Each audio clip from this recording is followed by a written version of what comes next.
ఇలాంటి వ్యక్తులు వస్తే ఏ విధంగా ప్రజలు మనల్ని అర్థం చేసుకుంటారో గుర్తుపెట్టుకోవాలి. ఈ గుడివాడలో ఉండే ప్రజలందరికీ పిలిపిస్తున్నా, మీకు ప్రధాన సమస్య ఎమ్మెల్యేనే. ఇక్కడ అలాంటి ఎమ్మెల్యేని చిత్తుగా ఓడించి రాబోయే రోజుల్లో ఈ గుడివాడ ప్రక్షాళన చేసే బాధ్యత మీ పైన ఉందని చెప్పి నేను మీకు తెలియజేస్తున్నా. ఇక్కడే కొడాలి చెప్తున్నా, పిచ్చ ఆటలు వేయద్దు.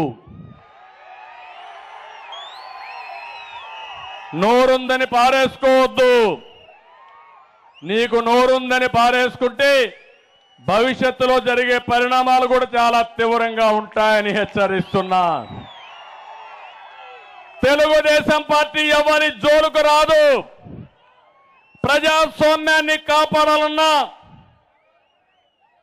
మనల్ని కాపాడుకోవాలన్నా ఏదైనా సరే ఎదిరించే శక్తి సామర్థ్యం ఉండే పార్టీ తెలుగుదేశం పార్టీ. ఇక్కడే రావి వెంకటేశ్వరరావు గారు మాజీ ఎమ్మెల్యే ఉన్నారు.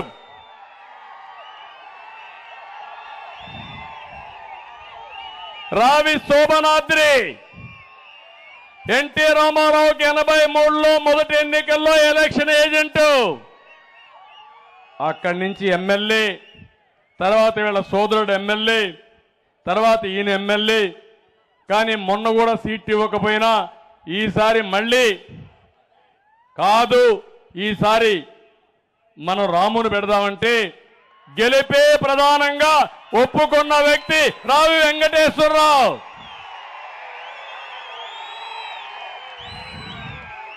ఇప్పుడు అదే మాదిరిగా రాము కూడా వచ్చాడు ఇక్కడికి.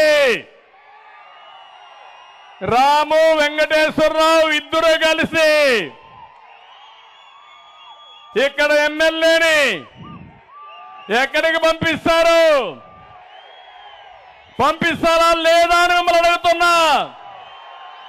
చేస్తామని గట్టిగా చెప్పండి, కూడా చెప్పండి.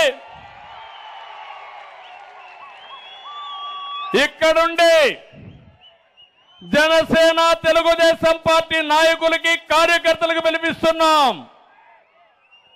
అహంభావంతో విర్రవీగే వ్యక్తుల్ని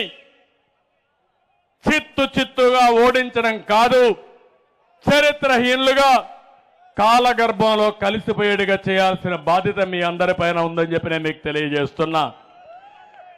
ఇప్పుడు నేను చెప్పిన మాటలు ప్రతి ఒక్క ఇంటికి మీరు తీసుకెళ్ళాలి. ప్రతి ఒక్క వ్యక్తి తలుపు తట్టే పరిస్థితి మీరు ఉండాలి.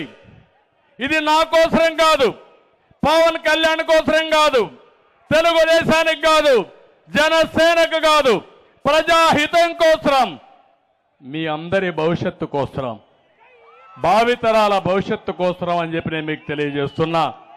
అందుకే పిలిపించారు, రా కదలి రాని. ఈ పిలుపు ఒక ప్రభంజనంగా మారాలని మరొక్కసారి కోరుకుంటున్నా.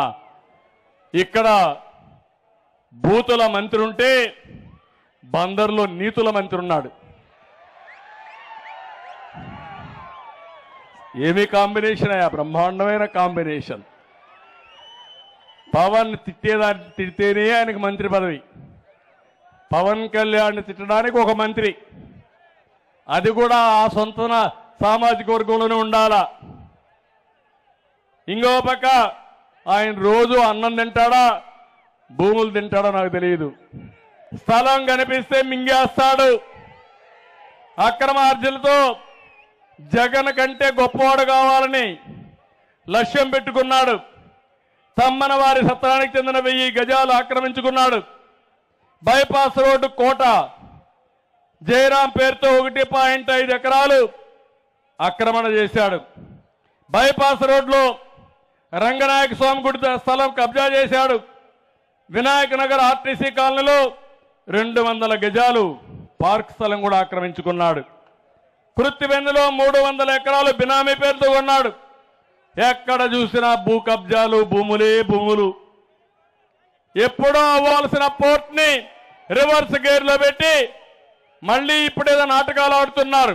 నేనుంటే ఎప్పుడో బందరు పోర్టు పూర్తయ్యేది, మళ్ళీ ఆ బందరు పోర్టు పూర్తి కావాలంటే తెలుగుదేశం పార్టీకే సాధ్యం.